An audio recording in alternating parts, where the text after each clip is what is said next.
Good day. Welcome, future pioneers. My name is Joanna Torres. I'm the Director in Student Enrollment Services. Our office is basically a one-stop on campus that assists you with all of your student account questions. However, we primarily focus on finances. We have a lot to talk in the next 10 minutes, so let's get started.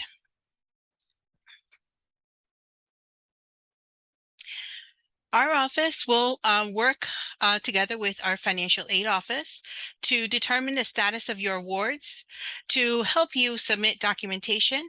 And if you have any questions about any pending refunds regarding your financial aid, we assist you with that as well.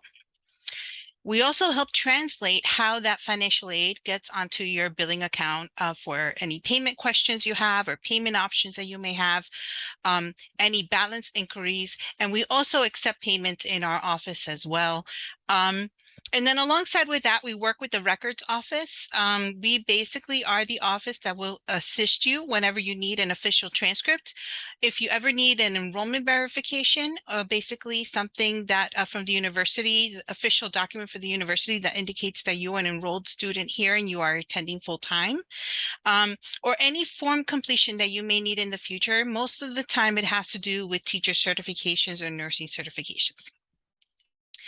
So in order for you to understand your account and your billing cycles, it's important for you to understand how those registration and billing cycles kind of work together. So when students are registering for the fall semester, and fall semester is typically from end of August through December, students will start their registration in March. Then they will receive a bill, which is generated in July, and the bill goes to the student's email. So we provide a WP email portal for students to receive information from the university. And when the bill is generated in July, we typically expect a payment due, which is mid-August. For the spring semester, which would then be from January through May, students are registering in October. The bills are generated in late November, and the payment due date is early January. On WP Connect, which is our student portal, students will be able to view their entire bill. And by viewing their bill, they're going to be able to see charges, payments, any amount due, payment due dates, whether they've been charged health insurance, and if they should waive the health insurance, the instructions for that process, which I'll get into in a little bit later.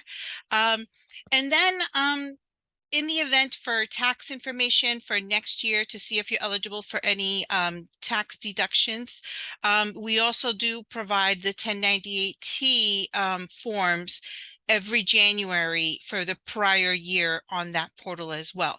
So it's important to visit this billing and payments portal as well as the financial aid portal that is available on WP Connect, so that you can kind of get a better understanding of what your bills look like and what your financial aid looks like and how both of those tie in together. So as a student, you have access to view your WP Connect account, but you could also then provide a parent or a guardian access to this payment portal. It's like a payment suite. You can authorize the particular party directly, and they will they will receive their own direct access into this a portal. So they're going to receive a username, and then they'd be able to create their password for them to get in. And you can provide them access to obtain a 1098-T statement. You could also allow them to make payments and even enroll into tuition installment plans if you're a main campus student. So these are the types of things that you could authorize somebody else to do on your behalf as a student if you are not going to be the one that's going to be kind of managing that balance information. Having access to this portal does not provide access to grades or other confidential information. So alongside with having this access, if this parent or guardian is going to be calling my office, then we do need special permission to discuss the account information with this third-party person. So again, the third party could be a parent, guardian, grandparent, aunt, uncle, anybody that you designate. And by allowing us to speak to them, we will then verify their information using a 4-digit PIN. So on the FERPA portal, you would indicate what you authorize for me to release information on, whether it's academic records, billing records, financial aid records, disciplinary records. You indicate the name of the person and your relationship to that person, and then you're going to indicate a 4-digit PIN number, which you create, and then you provide this 4-digit to that person. Once they call in about their account, your account, I will then verify the 4-digit PIN and verify their information. Just because you give them access directly to the third-party portal does not mean that I'm allowed to talk to them about what they're seeing on their side. So we also need a release information for me to verbally be able to explain information about your account to this third party. Okay, so the tuition and fees are designated every year, and we receive information about what the new rates are on July 1st. So the amounts that I'm quoting here are based on this year's fall tuition and fees for main campus students. So if a student attends full-time between 12 and 19 credits, the price is the same. It does not change. It is called a flat rate. So for a full-time undergraduate student that is an in-state resident of New Jersey, they are expected, if they are between 12 and 19 credits, they're going to be paying $7,312 per semester. Now, this is just the charge. It doesn't mean that that's what your out-of-pocket payment is going to be. And if you're an out-of-state student, the charge is $11,812 per semester. However, we do have an out-of-state waiver scholarship in place that will reduce the rates of the tuition charges to the $7,312 per semester. So whether you're an in-state student or an out-of-state student, you're going to be paying the $7,312 per semester. So the important thing to note here is that if you're taking 12 and 19 credits, 12 credits, you're still considered a full-time student. However, if our programs are designed to complete in 120 credits, then you should really be taking at least 15 credits per semester to be able to graduate in 4 years. So if you're taking 12 credits or 15 credits, you're still paying the same rate. Now, what if you took 18 credits, right? So now you're talking about actually shaving off 1 semester at the end and saving yourself $7,000 at the end. So there are ways that you can kind of graduate earlier and save time and save and lower your cost of education in the long run if you plan things the right way. So this is where academic advising and you really need to kind of sit down and have a really solid relationship about and discussion about what it is that where you're going, what are your plans, what are you going to be doing, so that way you take the right courses that you need and complete within 120 credits, and hopefully you can kind of complete those credits sooner than 4 years. So the average rates for the room and board for this year are for a double, it's about $3,800 to $4,150. Skyline, which is the newer dorm and the more popular dorm, it's $4,400 per semester. And an average meal plan of about 15 meals plus $300 in cash, which is Pioneer Cash, it's about $2,350. Every year in the fall semester, or if you start in fall or if you start in spring, you're going to be charged a student health insurance charge if you are a full-time main campus student. So the university and the state of New Jersey requires students to have health insurance coverage. And it's important that you have coverage because if you are in a nursing program or if you are in some health professions program and you need to do clinical work, that hospital or organization is going to require you to have health insurance.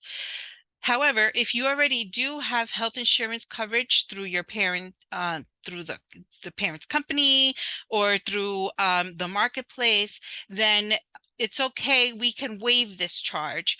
And basically, you will be sent information on how to waive it, and we would provide you with a link. And the waiver needs to be completed for the fall semester by September 30th and for the spring semester by February 25th. And you're basically entering in your current insurance information, which gets verified. And once it's verified, the charges come off of your account and you would not be billed. Funding your education. There's different types of aid. There's federal aid, which is done through a FAFSA on studentaid.gov, which includes Pell Grants, Stafford loans, PLUS loans, SCOG, and Teach grants. Those are some examples. There are a few more, but those are the main ones. The state, New Jersey State, if you're a New Jersey State resident, then you can be considered for NJ tag based on your FAFSA information. It would automatically transmit the information to the state of New Jersey. There's New Jersey Best. So if you have a 529 plan with Franklin Templeton, you would automatically be eligible in your first year. The New Jersey Governor's Award, it's a competitive one, but it's available. There's an EOF program as well. So if you are you have applied to our EOF program and you have been approved, you would also be eligible for an EOF award. And there's a Garden State Guarantee available to our juniors and seniors, which William Patterson in turn has replicated the same program that the state is offering to juniors and seniors, which is gap funding to our freshmen and sophomores, which is huge. So we have many of our freshmen and sophomore students that are coming in, which pretty much will have a full tuition and fees paid for, mandatory fees paid for between their federal aid and their state aid and our Pledge for Success and Garden State Guarantee program. So it's very important that you attend our financial aid presentation to kind of get a little bit more information on that. We also do, in terms of scholarships, we have institutional scholarships, which you're automatically paired for or matched based on your admissions application and how timely you submit that, because there are deadlines. So there's a trustee for freshmen and a presidential for transfer students. There's the honors program, which if you apply and you are selected, you will get an additional scholarship there. And then there's opportunities for scholarships through outside organizations. We also do have work with lenders for alternative loans or any outside grants or third-party payments. We do work with the outside agencies in order to help facilitate getting the funding in. If it means that we need to fill out information for you, fill out documents, send documents in, send an invoice, we will work with you on that. Remember to always complete your FAFSA as soon as possible and to meet all your deadlines. I always suggest to all of my students to complete their FAFSA during the holidays. You're going to be home for Christmas. During that week, take the time, get all the information that you need from your families and complete your FAFSA, and you will be eligible and will meet all the deadlines for federal and state aid. So a few things that you can kind of do at William Patterson if you need additional assistance. We do have a Pioneer Matching Scholarship Program, which we offer. Basically, we will match dollar for dollar in terms of your out-of-pocket costs from one institution to us. So if we look at a financial aid award package from another institution and we determine that you're going to be paying $500 less at that institution based on their award package, then we will then match that for you. So we have an application that we have on file where you would be able to upload that documentation, and we would do the review for you and work with the committee to see if you are eligible. We also do have the out-of-state waiver scholarship that is for our out-of-state students and our international students as well, who it helps them lower the cost of their education here at William-Patterson. We also do have other smaller scholarship and awards for students with a 2.7 or better from donors. These are limited amounts, but during the admissions process, we are able to see if there's any additional funding for you from these donors. We also have a room grant selection process. We do offer a free room grant. So basically, it'd be a free room for students who live more than 25 miles from William-Patterson and have a demonstrated financial need. That is an application selection process. We only have about 30 students that we select every year. And so the sooner that you apply, the sooner that you would be able to be eligible and get a response. The SCOG award is based on a commuter or a residential. So if you're a commuter student, you'll get one amount. But if you become a residential student, in other words, if you decide to live in the dorms, we will then increase that amount based on what your status is. You do have to have your FAFSA complete by the financial aid priority deadline, which is May 1st. But if you remember, always do all your FAFSAs during the holidays, and that is one of the deadlines that you will be sure to meet. SEOG is also for high need students. So it's basically intended for students whose parents cannot contribute to their cost of education. If you are a main campus student, we also do offer tuition installment plans. If you have any balance after, let's say, your housing, your tuition fees, housing, financial aid, scholarships, and you still have a balance, we do offer a tuition installment plan. So we do have a 5-month plan, which we would start in July as soon as you get that July billing statement. And the same thing for spring, we would offer a 5-month if you start in December, as soon as you get that first billing statement for spring. However, there is no interest fees for these types of plans, and you are only charged a $25 enrollment fee per semester. However, if one of the plans that are available online on the WP Connect portal, the billing and payment portal, does not work for you, that's where we kind of step in. We can help change and put you into a different plan if something will be more suitable for you. So most of the plans that we have online start at the 1st of the month, and their due dates are the 1st of the month. But if you really need your due date to be on the 15th of the month, and it's something that will help ease your expenses, then that is something that we can certainly work out for you. And we call those alternative payment options. And our office will help you get into one of those payment plans. If you are on campus and you want to pay it by cash, you could do so at our offices, and we are located in Morrison Hall, room 104. If you want to send in a check or a money order, you can mail it to our lockbox, and this is our address. We could also accept payments by check or money order in person. It's important that if you are going to be using a check or a money order, that you always put your 855 number on all the checks. We just want to make sure that none of the checks that go to the lockbox get lost in transition and then end up having to then be mailed directly to us after that. So we do offer online payment options. So you can do an e-check online, and it will still take about 2 or 3 days to clear from your bank account. However, we see it instantly on our end, and we would be able to then kind of satisfy the account quicker through an e-check. E-checks are free, and you can make a payment on WP Connect, again, through the billing and payment link. There are no fees for e-checks. You need to get the routing number and the checking account number. If you use a debit card number, it's going to think of it as a credit card transaction, and there is a 2.85% convenience fee for the company that allows us to facilitate credit card transactions and keeps that information secure. We do not store credit card information on campus, so this is why we have contracted this company to be able to do that.